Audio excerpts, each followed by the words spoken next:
Voted Brexit to see what would happen.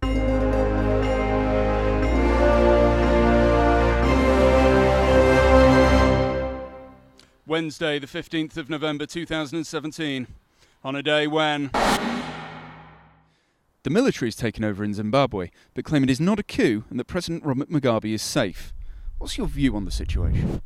Some of my student activist friends took a trip to Zimbabwe in the late 80s. Never came back. I didn't go. Thought it looked too dangerous. Turned out it was. Ah, shit.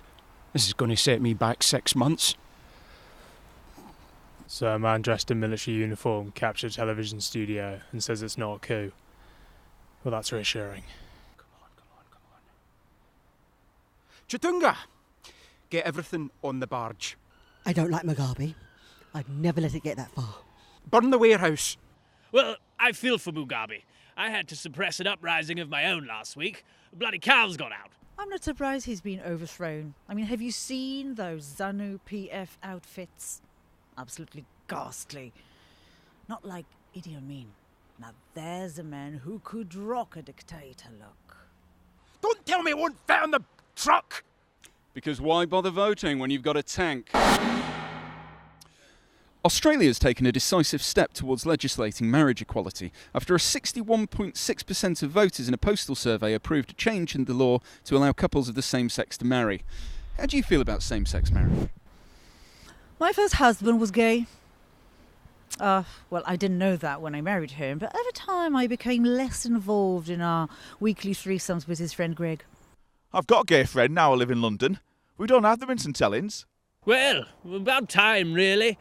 Growing up, my father would say to me, son, love who you want to love. Unless they're poor, of course. That's fine. Anyone that wants to tie themselves down should be allowed to. True love always works out in the end. Finally, a referendum with a positive outcome. Foreign Secretary Boris Johnson is to meet the husband of a British Iranian woman jailed in Iran. How do you think this has been handled so far? I feel for Boris as Foreign Secretary. It must be exhausting having to keep up with his negligence on an international scale. Yes, well, Boris is right. Never apologise. That's what I say. I mean, I certainly never apologised when I shot that woman's dog. My spirit guide told me that Boris Johnson is a selfless, well-meaning individual, and she's always right. Like that time, she said Leicester would never win the league, and that Mugabe will be president for life, and that Aston will win strictly. If he'd got my ex-wife chucked in prison, I'd have shook his bloody hand. I once had to rely on the Foreign Office to get me out of a tricky situation in Thailand. 4 Kia Gak and 5 of the finest ladyboys you've ever seen. Boris Johnson. Changing the world one blunder at a time. The makers of the popular game Cards Against Humanity have bought part of the US border to prevent Trump building his wall. What's the worst thing you've ever done to spite someone? Worshipped the Antichrist. Big up the North Finchley Satanists. Now, when I was at school, I never made head boy. And my brother Hugo, he did. Now, he never shut up about it. So, when father died, I completely shafted him out of the farm.